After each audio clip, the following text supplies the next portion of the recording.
Since the last time we spoke, you have released a volume 2 of Louie and Bear, the Yes, graphic novel that my daughters both absolutely love, and Bug Sandwich, which I am sad to say I have not read yet, but I'm looking forward to it. I wonder, maybe can you give us and our listeners a little elevator pitch of Bug Sandwich? What inspired that and what they can expect from it? absolutely. Bug sandwich is so my wife and my son are the type of people that if there is a bug within the vicinity and they're outside, that bug will bite them. My daughter and I are cool. I don't know if our blood's just less sweet, but Less my tasty, my yeah. my wife and my son get torn up. So I had the idea where I was like, what if this little boy is so over it, he decides to bite back? Mhm. So that's basically the book. He goes around, he collects a bunch of bugs. I don't want to give away the whole story, but there's, when you write a children's book, you want to have a lesson. And the lesson of this book is you don't have to do unto others just because they do unto you, right? Mm-hmm. Mm-hmm. So there's a happy ending, and then there's on top of that kind of like an even sillier ending. But it was fun.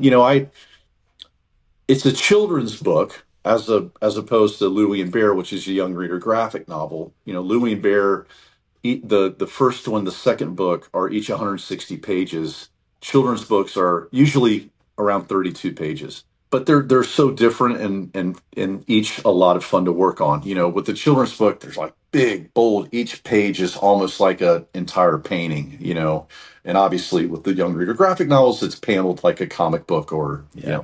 Mhm. stuff like that. But yeah, Bug Sandwich. It was a lot of fun. I think I might have drawn 3,000 bugs for that book, literally. For anybody who's not familiar with Brady's art, it tends to be very detailed. A lot of small details and a lot packed into every piece of art.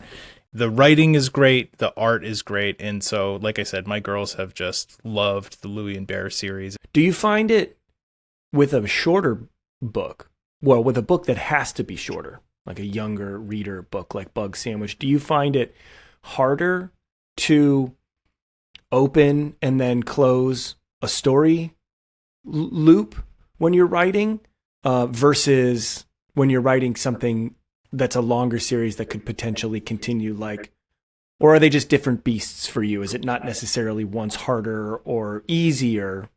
Like, how do you sort That's of also find that process? that's a great question because I actually think about that right now because I'm in the process of doing another longer book.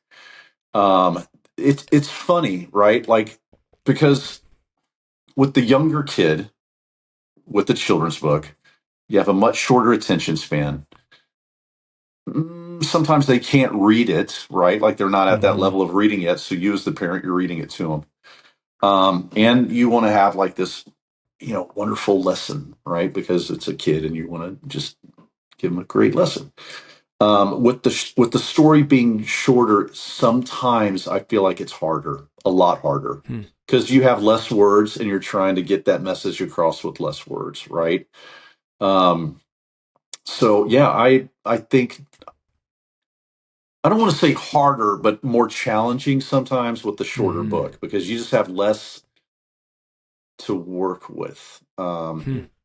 With the young reader graphic novels, it's almost like I have so much, like so many ideas, and I'm just throwing stuff and seeing what sticks, and then I have to whittle it down. With the Hmm. with the with the children's book, I'm writing it, and I'm like, oh, does that work? Writing. Yeah. I mean, writing is not for the faint of heart. I mean, it's not easy. It's Hmm. you gotta have thick skin, and again, I'm grateful to Penguin, my publisher, because they're so wonderful about like like that's what they do.